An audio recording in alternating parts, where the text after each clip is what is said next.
On today's episode of The Back of the Bird, we sit down with Brayden Mayea of the High Point Panthers, talk about his ridiculous recent behind the back pass to beat North Carolina, his upbringing in lacrosse, and a bunch of good High Point stories as always.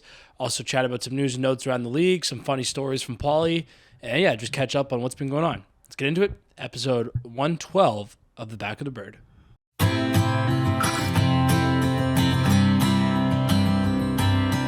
Take your first ride and run, baby, run. If you want a sign, this is it. You're mad, you're magic, you're as hot as a gun. You wanna play with fire, consider this. You'll chase the thrill if it's worth the hit, 'cause you never ever wanna work for it. Take your first ride and run, baby, run. You got a spine of steel and a roar of thunder. Yeah, you make me drown, yeah, you're pulling me under. All right, I'm good. We're good? Okay, we're back, ladies and gentlemen. Episode 112 of Back of the Bird. That's so much time of you guys listening to our painful voices in your ears, but we appreciate it. Brought to you by Cottage Springs. We talked about this last week, these fucking springers that they've got, the 7% replication of the cold shot that you can just, again, Donnie talked about it. Everyone else, they're going low cal, they're going healthy, they're going athletic brew, 0%. No. We're going 7%, pick up 4 of them, shotgun them, and have a blast with your friends. So they've got those going. I think they're just in the vodka sodas. So you're gonna get a little bit of a throat cleanse when you bundle one of those down too, and the burps will be happening. But again, we're not encouraging. We're just saying that you probably should just shotgun it. You don't want to be caught sipping one of those. Now you can get them for all of our folks that are listening in Ontario. They're available at your LCBO. Donnie, guess the price for a 4-pack. $16. $9.95. What? $9.95 for a 4-pack of these things, 7% each. So go out there on it. If you're on a college budget, whatever, go grab them from the LCBO, and get some shotguns going. But let's, with that, keeping that in mind, let's just jump right into it. Paulie, you're munching, you're hanging. What's going on with you?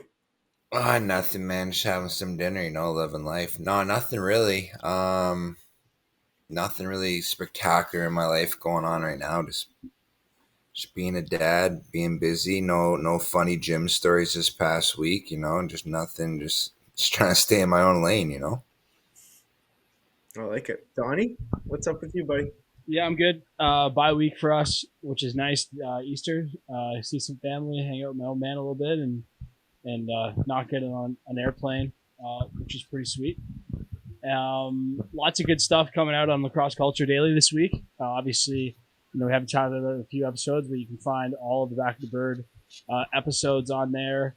To be transparent, we're navigating a new schedule between Paulie's in Buffalo now. I guess we haven't really talked about that, but Paulie's got a new team, and we got a few different midweek practice days and stuff like that. So we're doing our best to stick to Fridays, but a little bit tricky here. And one of the things that did come out on the website actually last week that I wanted to mention was Teddy and Jenner and Pat Greenwood had a great interview with Marshall King.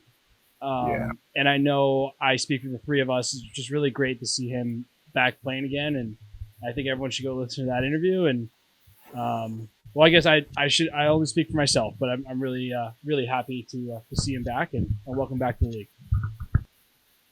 Yeah, I think that you speak. No, you speak for all of us. I couldn't imagine. I think again we've talked about it a little bit when it was going down. I don't know Marshall, but again, just coming back after such a long and tough battle that his wife went through is for him to hopefully find some peace and happiness playing the game he loves. Man, there's nothing better. So yeah, it's good to see him back for sure.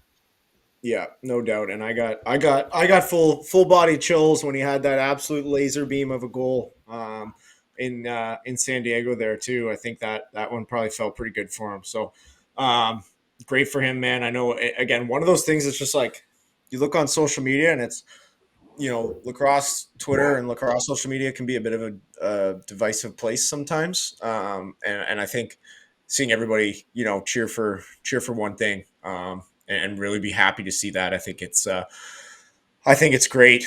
On my end, again, we're just running through the weeks here, man. It's the time this is the time of year that just like March for me is always the quickest month. Like it comes and it goes.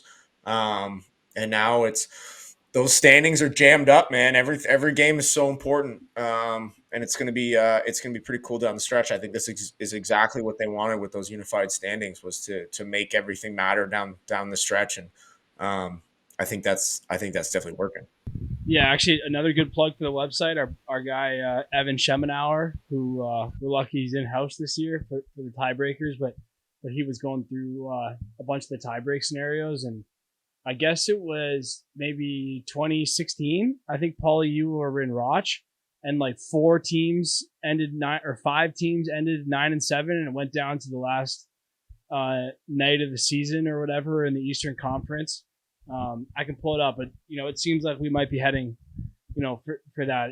It could shake out normally, or it could, there's a few like full chaos scenarios here that it could go really, really haywire. And like I know when we were, the details aren't really that important, but when Georgia played Sunday, so we played Saturday, Georgia played Sunday. There was a way where we would beat a certain team in a tiebreaker head to head. But then if it became a three-way tie, we would lose the tiebreaker to the same team we won the head-to-head with. So there's all these sorts of like of things that should be better for you. Like a team above you losing should be good for you. But if it brings you into a three-way tie, it flips who has the tiebreakers, and there could be some like full lunatic stuff going on in the end. So from a fan perspective, I think it'll be really cool. Hey, in 2016. The two teams that were still tied had to play in a mini game to get into the playoffs. What? Really? Nah. I was like, I've never heard of that. I fucking fell for it. Another funny thing I actually forgot to mention that's going on this weekend. My family is all headed up to Perry Sound to my brother's place for Easter, and because my brother is playing in that, like, the Leafs alumni goes around and like plays games. Old Davy boy's getting ready to rock to play in that game. I think he might have to take Wendell Clark out or something, but he's playing hurt. He's not injured. He's playing hurt. He got hit from behind in a men's league game, tweaked his shoulder up a little bit. So hopefully he can get the physio. Hey, I sent that guy after him. You tell Davey you're welcome, buddy. Message sent. Message received. That's funny. But we're still in talks. We're still negotiating with both parties to get the skills comp set up this summer. So hopefully that's something that we can work out. But this week we've got the man that's the bane of my existence. But in all seriousness, unreal start, man. Like I think he's already got something like 35 goals this year, and they've only played like 9 games or something, or 7 games, like whatever. So he's putting the ball in the net. Brayden Mayea just had an insane assist for High Point to beat UNC. And again, like I know it's sometimes it can look a little ridiculous, seeing teams really celebrate winning one game or whatever during the regular season over a ranked team, and it can look kind of just different. But it's these things are like you don't realize kind of like the meaning behind it, because it's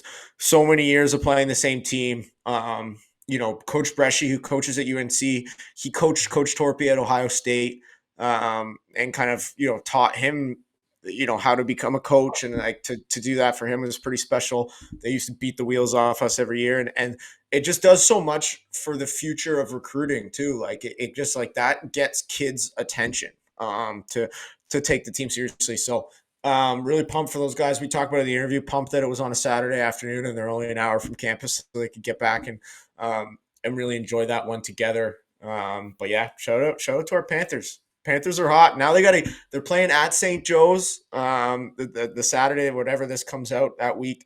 And there'll be a bunch of alumni guys that are kind of from that area, so I know that they'll be out having some fun and cheering the boys on. So jealous I can't be there, but I'm sure it'll be a blast. Let's kick it to them. Let's kick it to them. You know what this is brought to you by. It's brought to you by Lucky Penny Media. At Lucky Penny Media, we're a full-service marketing company without hefty agency pricing. We understand your brand is everything to you, and working together, it means everything to us. I memorized that first part. I didn't even have to read it. You're more than just a client. You're a partner and a teammate. Our philosophy is simple. You grow, I grow. Brayden Mayea's nutsack grows for that play against UNC. So let's kick it over to him. Here he is, Brayden Mayea.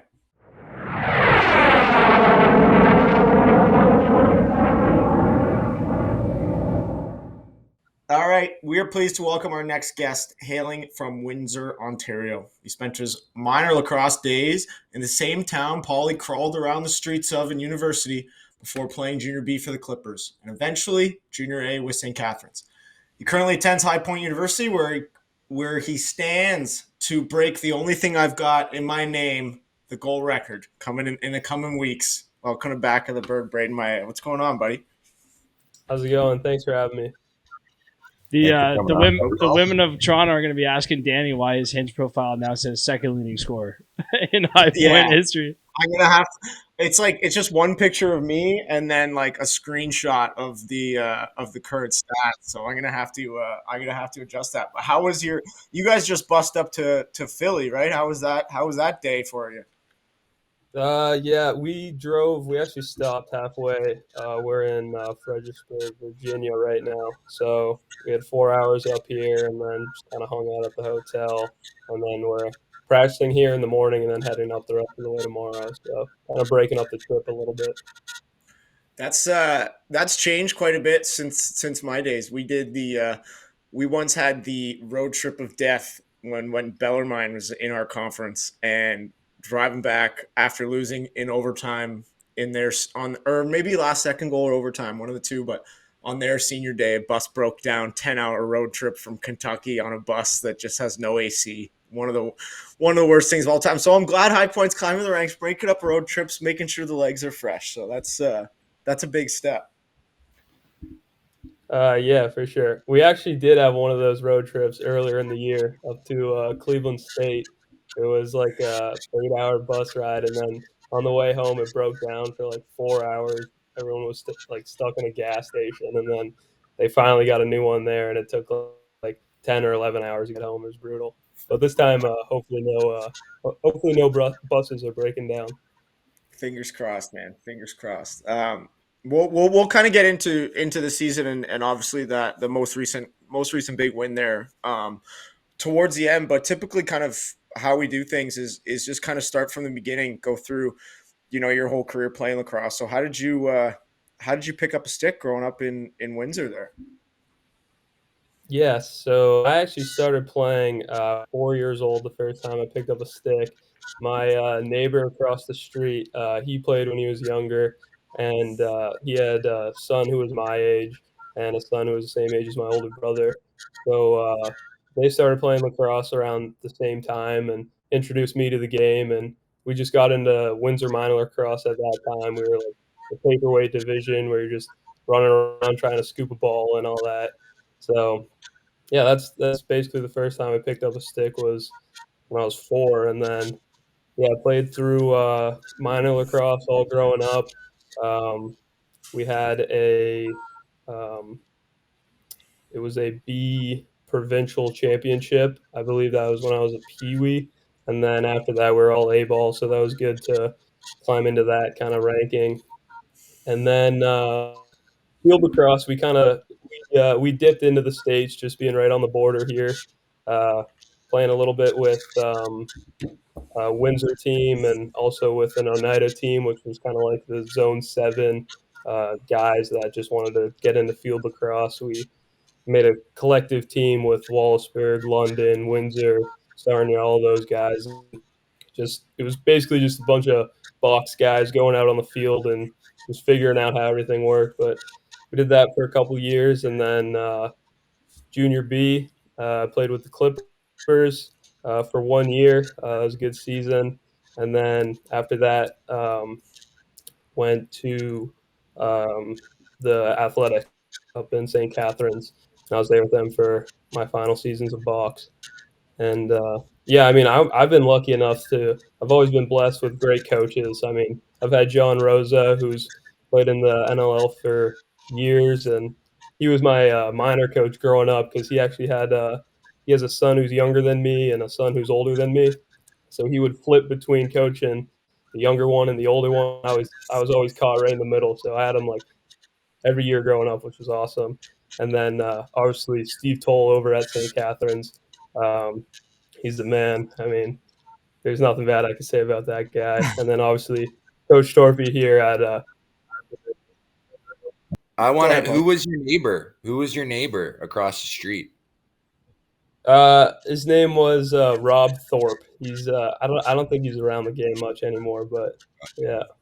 I was just gonna say, where'd you grow up in Windsor? What part of Windsor? I was like right on the edge of Riverside and Tecumseh. Okay. Right in that Riverside area, yeah. Nice. I was wondering, did Rod Martinello ever get around minor lacrosse when you were growing up, or no? I watched him play for like the Clippers when I was younger. I remember he was like a big name there, but I mean, I've never met him personally. This guy, I mean, we'll just go into a quick like university story. So he owned a bar in Windsor, Faces on College. I'm sure it's like condemned right now, but it was him and his brother. I think they might have both went to Cornell or whatever. But they're kind of like part of that first group of like Canadians with like Mike French and stuff. He played in that 78 World Game with all those guys. But he was kind of like a Windsor lacrosse legend. So I just know it's like lacrosse is small and Windsor lacrosse is small. I just wonder if that was going to be the guy. But had many, like you say, crippled nights at Faces on College. Wednesday night, it was like, I think $2 drafts. It was just, and then the one thing about it, like picture this. So it's kind of like a restaurant, but the dance floor was a sunken in dance floor, but it was like caged in, if that makes sense. There was like two ways in, like one here, one there. Like, I don't know why I'm trying to show you that. But one time you had one like kind of balcony. You could like, not a balcony, but you're like overlooking it. And there was an absolute like 10-on-10 brawl, but it was like a cage match because you couldn't get out of it.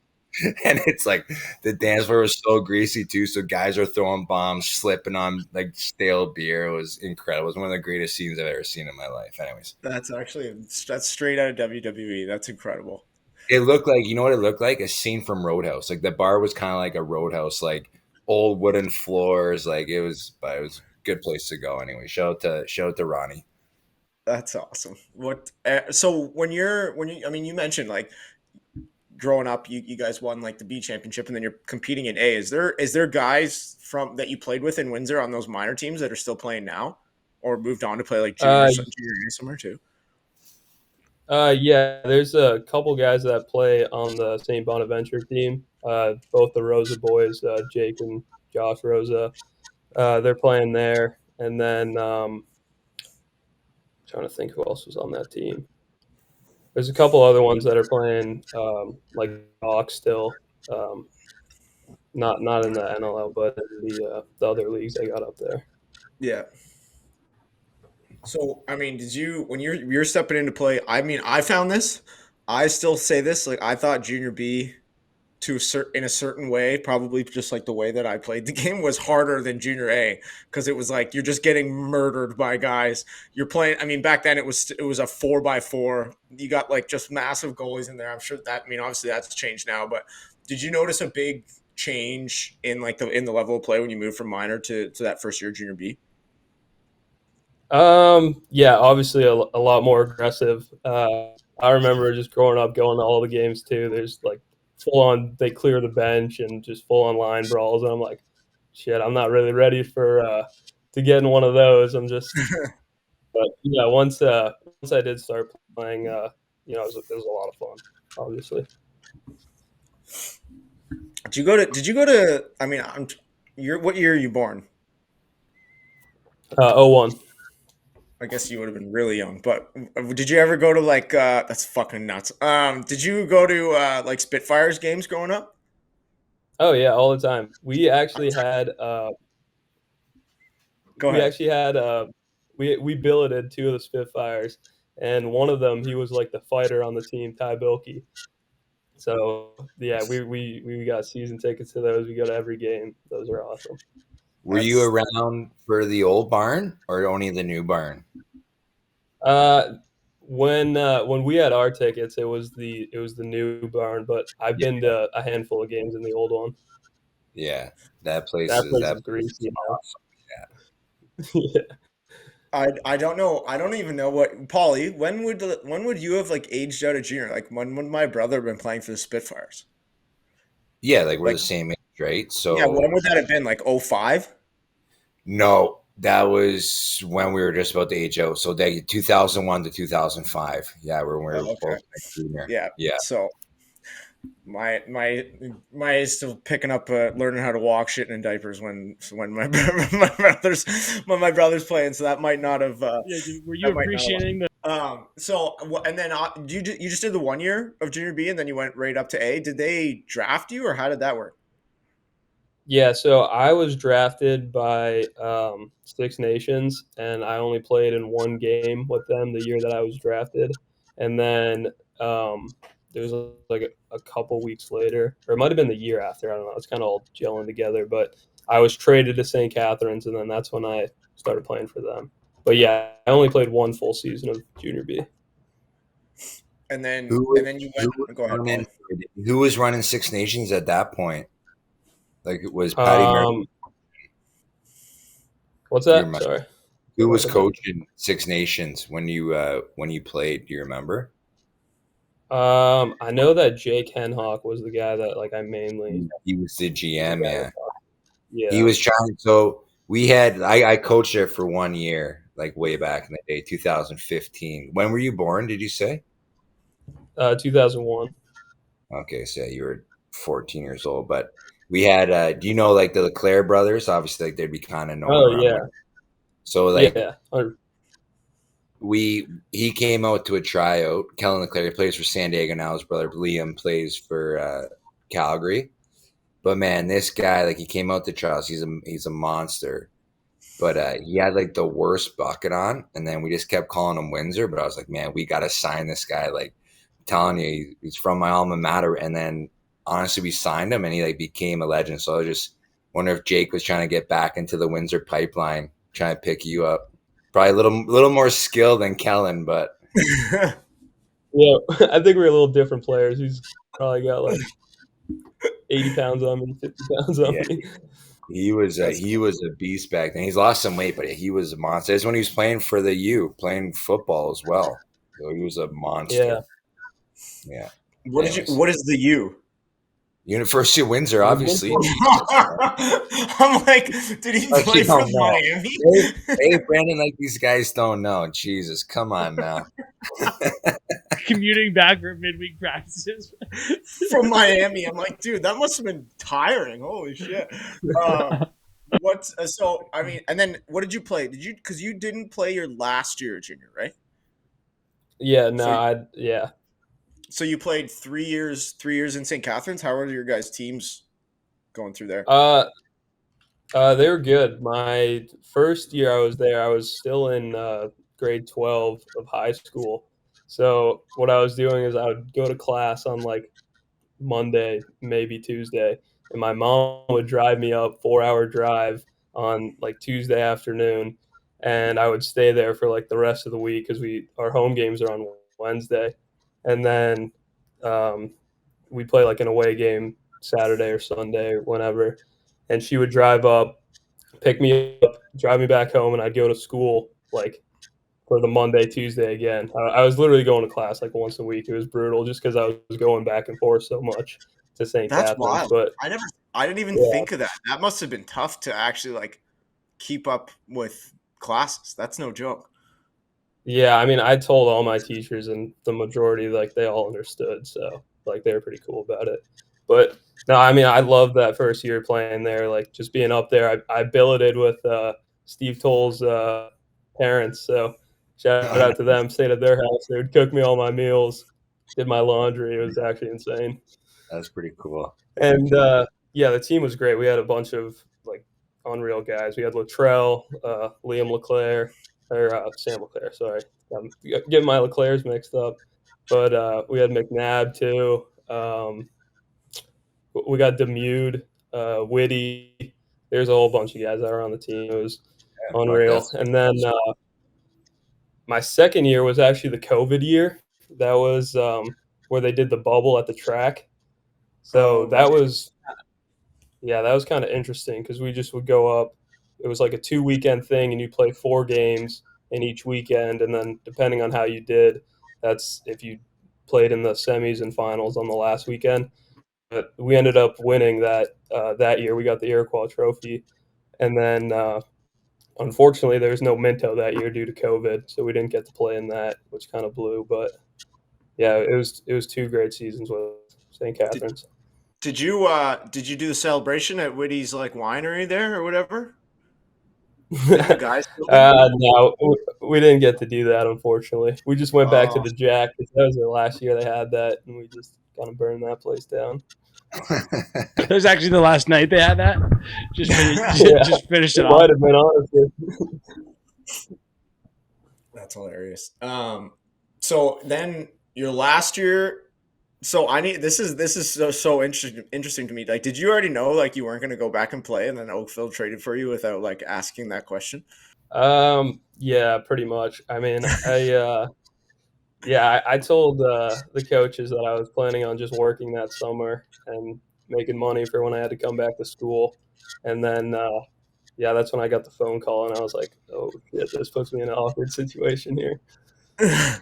Who was the GM? Brocky? Was Brocky the GM, not doing his research? Who was the GM?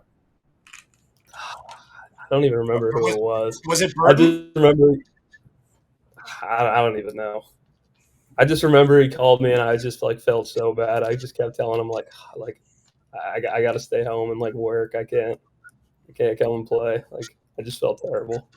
Oh my God, that's all time. That's all time hoodwinked by St. Catherine's too. Just like, oh, you're not playing? Let's get a first for him. Oh, fuck. So then, I mean, let's kind of, it's obviously from the box perspective. Let's dive into a little bit of the, getting recruited and stuff like that. Like, how did you ever get in contact with Torpy, or how did like the recruiting thing kind of start for you? Yeah, so obviously being from Windsor, it's not too highly looked at, but that's why Coach Torpy's the man. He actually he comes up to the provincials every year for the box provincials, and he saw me play. He was like watching like the I don't know. He told me it was like some like semifinal A game, and he's like, I'm just gonna wander on down to these other rinks and see if there's any like dudes from these other towns. And that's when he first saw me play. I didn't hear anything from him after that, but I also played with Hardcore, which is like a field lacrosse team out of Oakville. So I did a couple tournaments with them too, and Troy Cordingley was my coach for that. Another great coach that I've had just along the way, and just going to showcase tournaments with them, he kind of introduced me of what I need to be doing with like sending out emails and kind of getting out my highlight tape, because I honestly had no idea how the whole recruiting process worked before that. So I just picked like my top 10 schools, sent it off to them, and Coach Torpy responded and was like, hey, we got a camp coming up, like would love for you to come down. And I just kind of like weighed my options with some of the other schools, and I was like, all right, like High Point looks like it's an amazing campus. Like, let's go down there. We'll do this camp. So I went down there, and it was a 2-day camp. And shortly after that, I got sent home, and he called me like I think it was within 24 hours. And was like, "Hey man, listen, like, would love for you to come here." I was like, "Absolutely, I'm in." Just seeing the campus and meeting some of the guys, I was 100% in. That's awesome. Yeah, that's Yeah, we might have to. We might have to What- take that part out about Torpy going up to the provincials, because then other coaches are going to start to get the idea, because I think that's kind of how he's been doing that for a little bit. Like, he gets there early and then like kind of sees, he doesn't look at like I remember I went and saw him when we went to them, and like Shooter's kid was playing for Orangeville, and like so each team would have kind of like their whatever 3 or 4 top guys, and like he knew, like, whatever, they're committed to Duke or whatever, like they're kind of going all these. So then he would start to go watch like those like miscellaneous, go watch an Owen Sound or a Windsor play a couple games, and then find the diamond in the rough. But it's I mean, obviously, like it's worked out, and he loves the lefty thing. He really does. He came on and he talked about it. That's his big thing, man. Yeah, for sure. We got a couple other Canadian guys, another lefty Canadian too, Isaiah Moore Weeks, he's going to dominate these next couple of years that he's got. So excited to see that too. And he's Ottawa, right? Yeah, he played for Nepean growing up. Paulie, what were you going to say? I interrupted you there. No, it's all good, buddy. I was just like the camp. What was the camp? Like a development camp, or like kind of like a tryout, or like is that normal D1 again? Coming from a guy who went to University of Windsor, like usually I saw you just got recruited. Yeah, they have prospect days, so they have 3 of them cool. throughout the year. So yeah, a bunch of guys go on, just try to get looked at, try to get recruited. Sweet, all right, that's awesome. Yeah, I didn't even know about them either until like that one. So yeah, seriously, yeah, that's cool. Yeah, they've been doing that for a while. We used to like, because the guys that play there would go and like you could work them too. Yeah, so like when I used to work the Oakville Blades rookie camp and then send 2 guys out to fight each other, like that kind of deal. Yeah, and then in the third game, you'd put your gear on and go bury a guy from behind.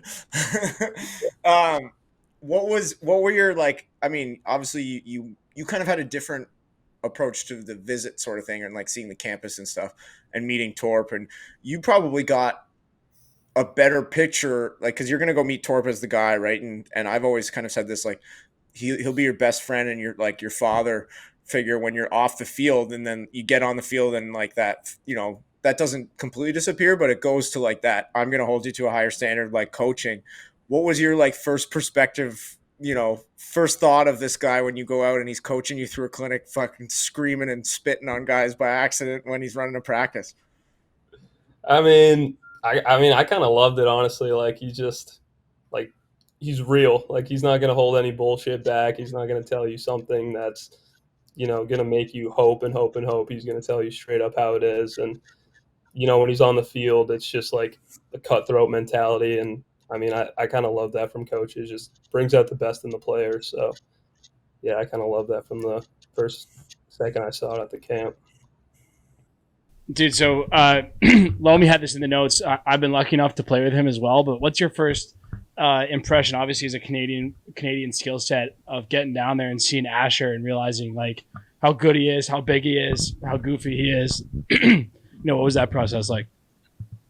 So the first time I met him was actually at my the time I went to the camp. He was like my host guy, and he took me to Lowe's. We had to go patch up some drywall in his house, and that was my first impression of the guy. But but playing with him, I mean, he's unreal. Just his ability to feed and dodge. I mean, I don't think anyone can guard him. It's actually insane how he could just take anyone to the rack and draw that slide, and it just made my job easier, just being kind of an inside guy. I was like, all right, catch, shoot, kind of thing. But yeah, easy game. That's funny about the Lowe's thing. He is he's like a random skills guy. It is funny that he would be the drywall guy. It's funny actually. On that note, I got a random text from my buddy the other day. This is more for Dan and Paul, I guess, but and he was like, I heard you were chirping me on the podcast. And I was like, what are you talking about? It's just someone said you were talking about my drywall, because I was talking about patching the drywall in our college house, and my buddy did a valiant job. So anyways, yeah, it's a common boys trying to patch drywall is a common thing across the country. 100. We had to do that same thing at one of the. Hopefully at High Point, residency doesn't listen to this, but we had to do that at one of our places there. After we used somebody as a human battering ram through one of the walls, we had to patch it up, and then we like took a paint chip off the wall and like took it to Home Depot or whatever to try to match the paint. And then my dad's a painter, so he came down for senior day, and we got him to paint it, and like the paint was a complete wrong color. It was completely fucked by the end of it. But we got our security deposit back, so we fooled him. I've told like a couple stories on here. I mean, and I don't know to the extent of like what it's like now, but about like challenge week. Do you have any kind of like stories from that first week in the fall where you just get put through the blender? Yeah. I guess this was another first impression of Asher. So he was late to our first ever team meeting. You know how they do the team meeting every year. You bring it up and they go through the booklet that's like this thick of everything HQ. He showed up late, it was like 10 minutes late or something like that. So my first ever High Point practice was the deck of cards, which I'm not sure if you did that when you were there. I'll explain it to the people that don't know. So deck of cards is you go through the whole 52 deck, but I'm pretty sure Coach Torpy, there's got to be 2 or 3 in there. There's no way it's just 52 cards. But every number is how many push-ups or sit-ups you will do. And then if it's like a red card, that'll be push-ups. And then black cards will be sit-ups. And he just pulls them at random. But I think he takes all the aces and twos out and just throws in a bunch of face cards. Dude, I honestly, if this man, there's no way it was a regulation deck of cards ever, because it was just always 10. Like it was 10 every time. And then I think it might have been like the Jokers. You had to run a 17 like across the field and back, and there was 48 Jokers one day. Like we're like, man, what the fuck is going on right now? Like we got to stop this right now. But those days were tough, and man, it's funny. I don't think I've ever really talked about that first meeting, but that was always the hardest day because you're meeting all the guys. You're so excited. Like, you don't have to do anything physical the next day. So you're going to go out, you're going to get to know the boys. You're going to have some fun, but that meeting's at 5:30 in the morning. Like it was legitimately just a complete trap. Like you got to wake the boys up. I think it was a little bit of a team building. Like you got to make sure your roommate's up, get everybody there. But yeah, I forget who it was. But because you have to wear like what we called class B's, like your dress shirt and dress pants kind of thing. Still have that. And the one guy showed up like 20 minutes late in like sweats, and it was just like you get sick to your stomach because you're running the next day too. Like there's just nothing you can do. You almost hope he doesn't show and he just quits. Like it's like, okay, that just solves our problem a little bit. So I mean, Donnie kind of touched on it playing with Asher, but like those first 2 years to now has obviously changed for you. Your game's developed, quite a bit over that time. What was that transition like for you? Like obviously you've been comfortable with the ball and you can do that stuff, but was there conversations with the coaching staff like, hey, we're going to need, a little bit more out of you now. We're going to change the offense a little bit just because you don't have Asher initiating the whole time? I feel like it's a little mixture between changing the offense and also personnel wise. We have another guy, Jack Van Overbeck, who kind of stepped into Asher's shoes, and I mean he dominates just as well as he did at X. But yeah, definitely changing up the offense, getting into new sets where kind of a whole bunch of different guys are able to dodge, and it's not just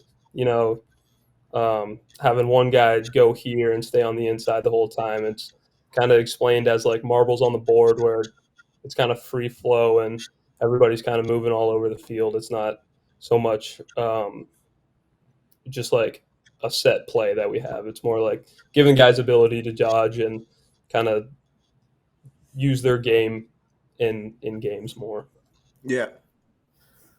That's interesting, man. I like the marbles on the board. I've never heard that. I've heard position this offense kind of explained a lot of different ways. I've never heard the marbles on the board, but that makes sense.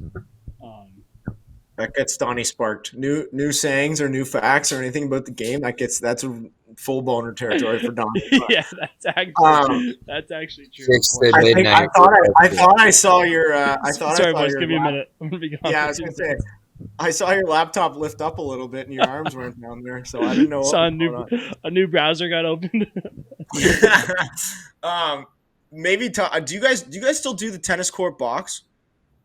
Yeah, we still do that once a Does it week, still usually in the fall. does it still get turned into like a fucking basically the cage match Paulie was talking about before? Yeah, pretty much. What? So I mean, explain that a little bit to everybody.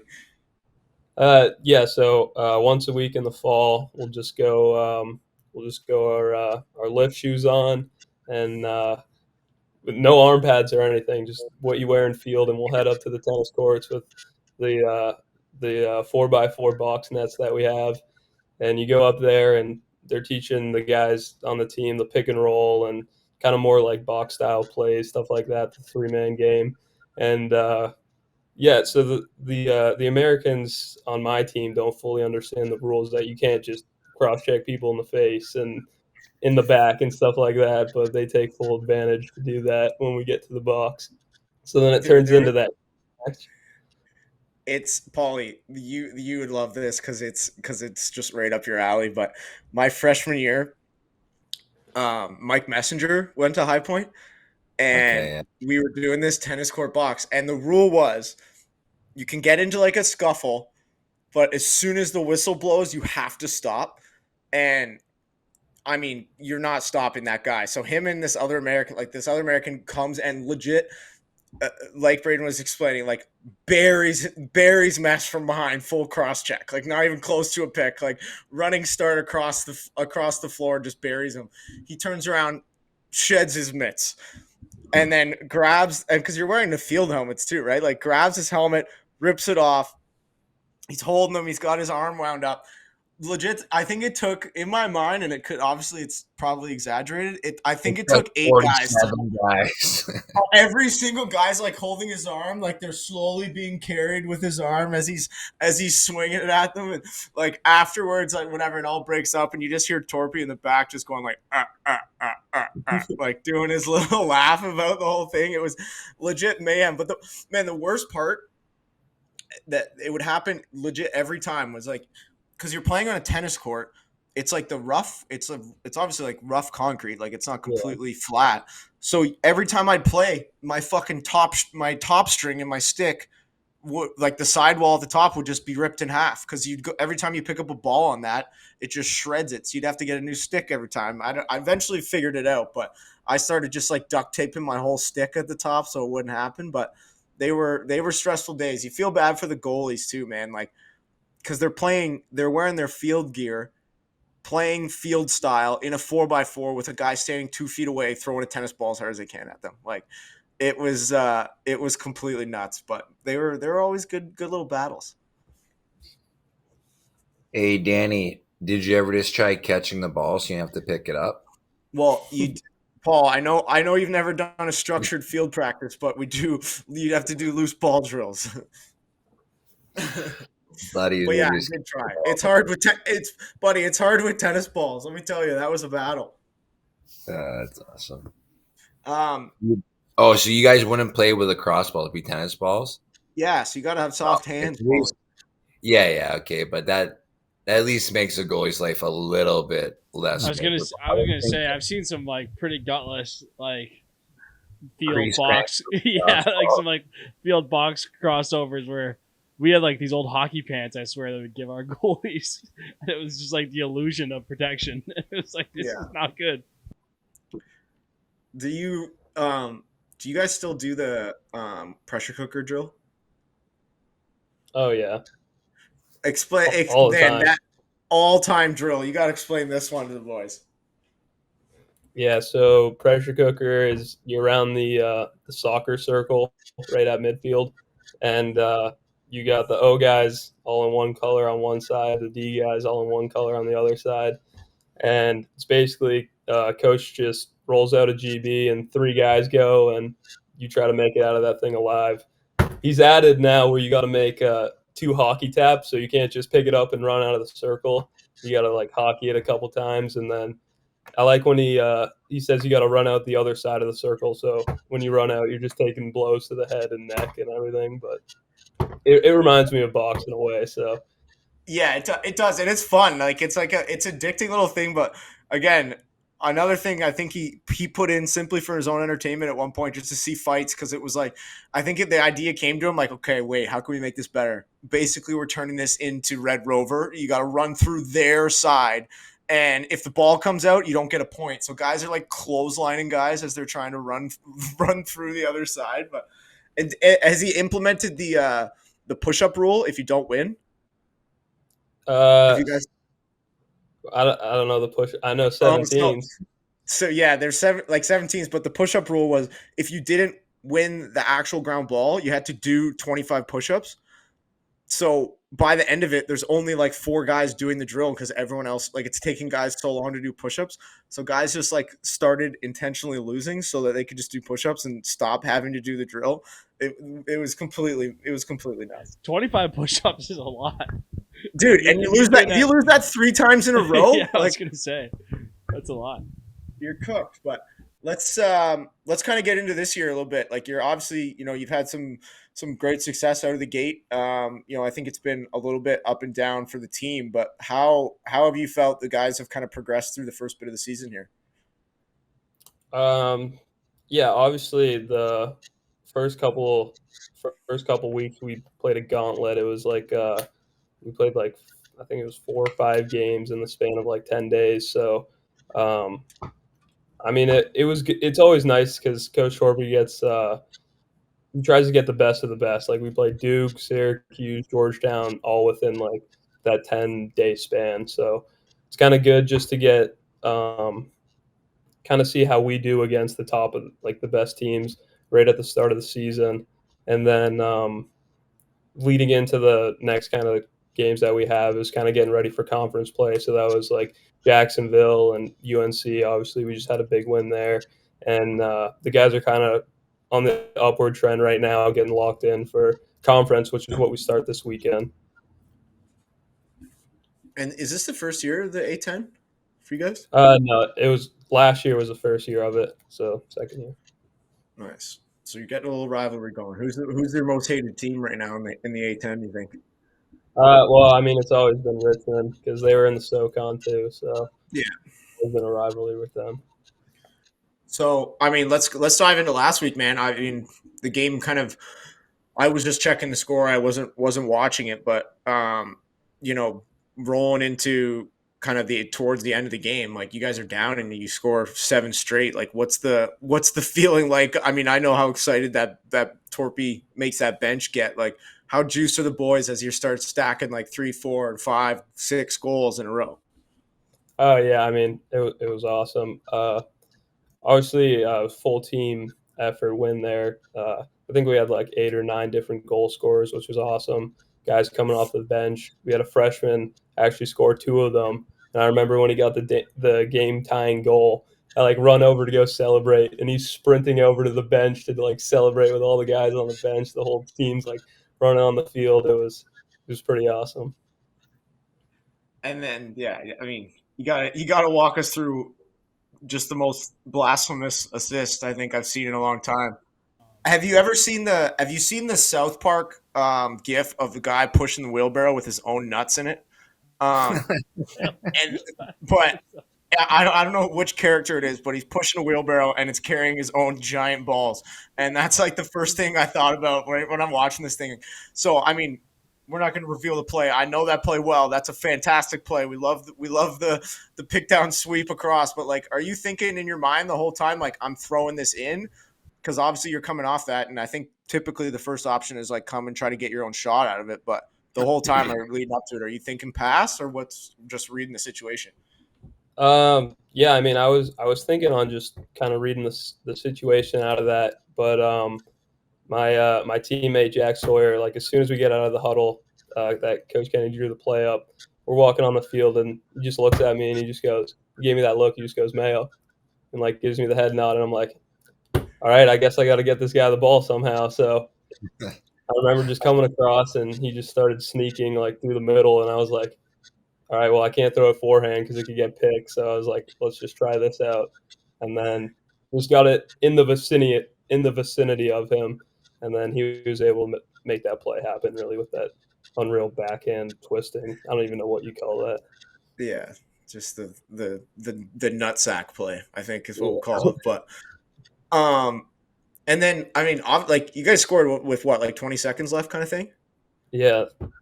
What's your? I mean, because it's such an interesting thing in field lacrosse when you're an attackman, and you're up in a game or the game's tied or whatever, and you're just like you're a spectator, right? When they've got the ball down, like at the other end, like what's going through your mind when they've got it with what looked like a pretty decent chance towards the end of the game? Yeah, I mean, I just had trust in our defense at that point. I knew if they just were able to kill off the last couple seconds of the clock, then we'd be able to come out with that win. But yeah, just kind of putting my trust in them and their ability. I mean, they stopped UNC for like the last, I think it was like 17 minutes of the game or something like that. They went scoreless. So I had all the confidence in the world in them to get one more to finish the job. What's the locker room like after you guys walk in there? Just mayhem or what? Yeah, absolutely.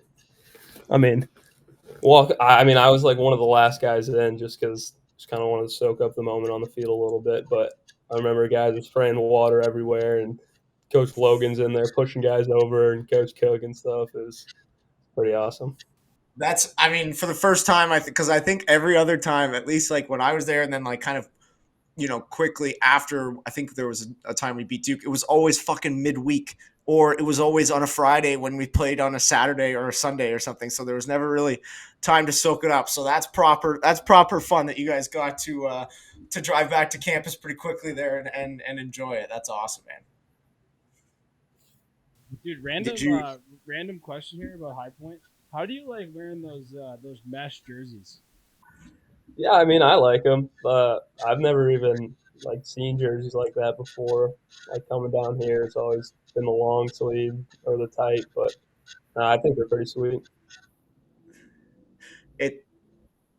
It's Donnie, it's a step up from I mean, listen, we were just starting out, but like year one, man, the champion jerseys weren't they weren't exactly it back then. They were I'll never forget, man. We had a tent set up outside like the athletic facility, and they had a fashion show ready to reveal our jerseys, and it was a 1-2 punch because like we didn't love them, and the other part was like for some reason they had like these guys that were in like the Pike fraternity, which wasn't our favorite group of guys, be like the models of the jerseys. So it was it was kind of a doubleheader. Torpy still laughs about that fashion show that kind of went on for that thing, but come a long way. I couldn't decide if it was like one of two things. It was like completely out of spite of us, or it was like they just really wanted to feel what it was like to put on the jersey. Like, I don't know. It was like one of two things, but still super weird. I guess kind of, obviously you guys are in the midst of it now. Things are starting to heat up. You're talking about conference play starting. Obviously we're a High Point podcast, so we're pushing for you guys for the rest of the way, but what's for you, like moving into kind of pro indoor, pro outdoor, like is that a goal of yours, is to try and do both and play at the next level? Yeah, absolutely. I mean, I'd love to play in both leagues if that's possible. It's always been a goal just to play in the NLL growing up, playing box, and then, I mean, I'd love to play in the PLL too now with all the guys that I know in there and just how popular it's become and everything. So, absolutely. Nice, man. Well, we've had you for a while. Last kind of question for you. What's the reason behind the number 55? I was actually number 5 growing up. Like every year, it was from that first day I played when I was 4. I showed up and they were like, "We got 12 or 5," and I was like, "I'll take 5." And then from that moment forward, it's always been 5. And then coming in as a freshman, you always don't get your first pick at the jersey, but 55 was available, so I was like, that'll work, double it. Nice, it. Good stuff, man. Well, again, we appreciate you taking the time. I know it's late. I know you guys gotta probably hit the road relatively early to get up there tomorrow, and best of luck tomorrow. I'll be watching, I guess Saturday. Best of luck Saturday for that one. Is it tomorrow or Saturday? It's Saturday. Yeah. Saturday. I forget it's But, not a holiday. It's not a holiday tomorrow in the U.S., is it? I don't think so. I don't think so. All right. Yeah, thank you guys.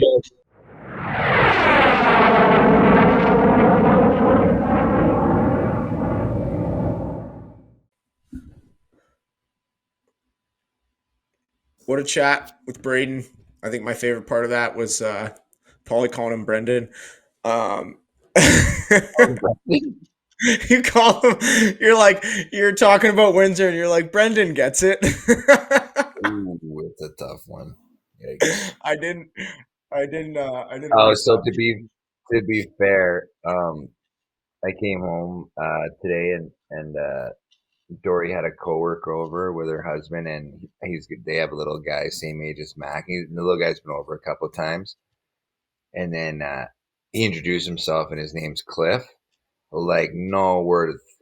20 minutes later, I'm like, Clint, call him Clint. I was like, oh god. And then I heard his wife call him Cliff. I was like, dude, I am the worst, man. I am the fucking worst. It is.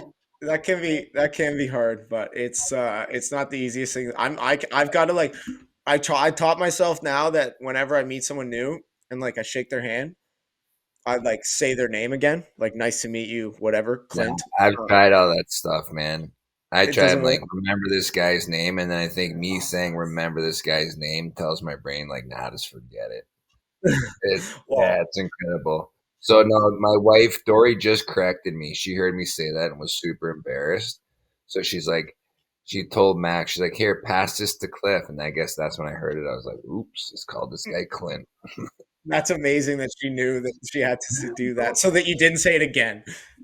Yeah. So, someone texted me about this, but who did we just have on? Hutchie? Hutchie from Brampton. And you're like, Connor McClellan, does he still play lacrosse? Yeah, that one was bad. That was bad. Someone texted me about that.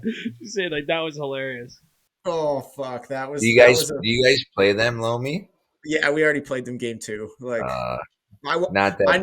I knew I was scratched though, so I didn't even read the game notes. It was that's on me, but because his name kept coming up, and I was like, "Fuck, is this guy playing still?" You've been hearing about him a lot. That was sorry, Closey. That's on me. Also, I think we need a new segment of Paulie explaining bars because the bar talk today reminded me of when we had Rubish on and you were talking about the bars in Mexico, and it was you compared it to the Coliseum in Rome. I'm like, oh my god, sounds like the best bar ever. Dude, go to it. It is. It's very similar. It's crazy. Yeah, so between that and the steel cage in Windsor, I gotta get out and see some of the world. It's man, that the cage match is I was visualizing the original Spider-Man when the guy's in the cage with him. Yeah. And what does he say? The bone saw's ready. We had a goalie. We had a goalie at Cornell, and every day when we stretch, it was hey Teddy, we need one, and he would just come up and just hit the bone saws ready, and everyone would sort of go nuts, and then it was just a running joke after that. But yeah, I love it.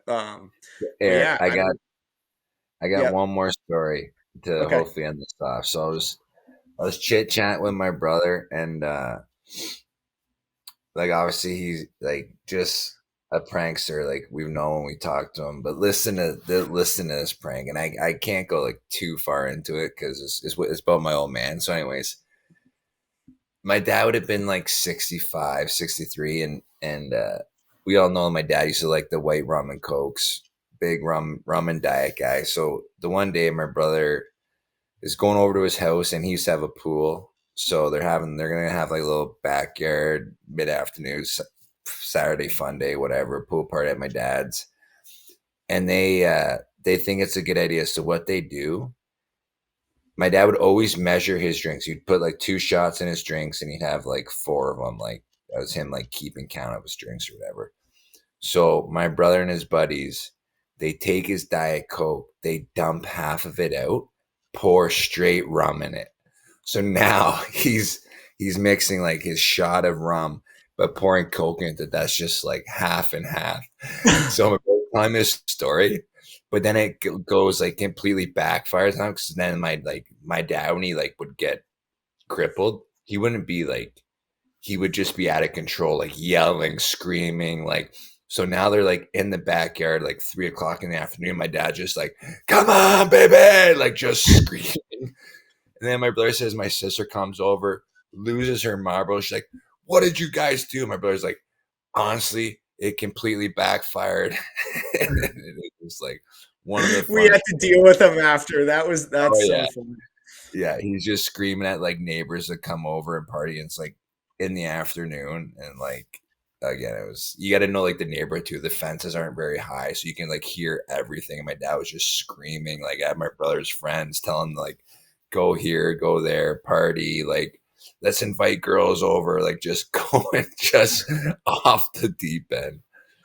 That's amazing. Well, listen, the Cottage Springs Springers basically do the same thing for you. So if you want to have an afternoon party, go out there and get your 1 gram of sugar, 1 gram of carbs, Cottage Springer, and shotgun 40 of them, and you'll be feeling like Papa Doss running around. Smoking Joe, baby. Donnie, you got anything else for us before do we have any other like league stuff? Yeah, 2 things. One we haven't talked about. Bird bump of the week. Brodie Merrill is playing in the league after his jersey was retired. Pretty cool. Yeah, got to be one of the first guys to play under his own jersey. It's got to be. He also played in the PLL, where the LSM of the Year award was already named the Brodie Merrill Award. So that's a pretty good. That's gonna be like, and obviously like everyone who knows Brode's a pretty like quiet guy, like, you know, under the radar, but like those are 2 of the crazier things in like support that you're gonna look back and be like, well, actually, when I played, the league award was named after me, and then I retired. They retired my. I came back and still played. Like, it would be one of the 2 funniest things ever. It's like calling the Rocket Richard like the Ovechkin Award. Yeah, Ovechkin wins the Ovechkin Award. Yeah, the Connor McDavid for most valuable player. Won by Connor McDavid. Yeah. The have you guys seen this NLL memes page? Oh, it's awesome. Oh, he's incredible, man. I've gotten roasted a couple times this year though. And like, again, obviously Brodie's playing because he's a great player and he's come back. Some of the Brodie memes that this thing has been throwing out has just been ludicrous, like rolling him around in a wheelchair and stuff, like just so fucked up. But and obviously not accurate. A guy can play, but like there's just some good. You got to just laugh at those posts because they're ridiculous. But he tagged me in one of them after the trade deadline. Oh yeah, I didn't see that one. I was in 2 of them. I was part of 2 of them. They're pretty fun. I'll have to look. I've been on there too, Paulie. It's not a place you want to be. It's not usually complimentary. I've been okay, because then he tagged me in that one, and then he took the tag away, and then he re-tagged me about like my crossing. I thought thought my wires were gonna cross. Like, no, I thought that was pretty funny, dude. It's okay, I'll re-tag you then. And, I don't think I don't know. Can't remember. Do we know who does that? So, do we know who does it? So, I think it's a Western, not a guy that plays, but it's a Western guy. He's got buddies in the league, and it's a Western guy. So apparently, another thing, this isn't him, but I guess like the Vancouver guys think it's like Dilksy. So I think when they have Kangaroo Court, they fine him $5 every time for running the NLL memes page. They're like convinced that Dilksy runs it, so they fine, which would be like, it's not him. I know for sure, but like, which would be crazy because especially after the last round was like not great. Yeah, but I guess they fine him $5 every time for running the NLL memes page, which is kind of funny. I laugh about that. That is funny. Also, Donnie, what's the other thing? I was just watching a little Thursday night lacrosse. We were treated to a little Thursday night lacrosse tonight. Yeah. Saskatchewan, Philly making up that game, and Robert Church scored his 800th point. It's a shit ton of points. So wow. Yeah, congrats. We've kind of. And I think he signed a new 1-year deal there too, right? Yeah. And yeah, we kind of gotten away from the milestone talk on this here podcast, but yeah, that's obviously a big one. So. Yeah. Yeah, I think that pretty much does it for this week. Again, we're gonna try our best to kind of keep getting these recordings in. They're just a little bit tough with Tuesday, Wednesday practice. Donnie seems to have a Friday game every week, so things get a little hairy. So we're gonna do our best. The next little while is gonna be tough, but stay with us. And we got some intense lacrosse coming up, so tune into that. There'll all be exciting games, and we'll chat with you next week. Peace.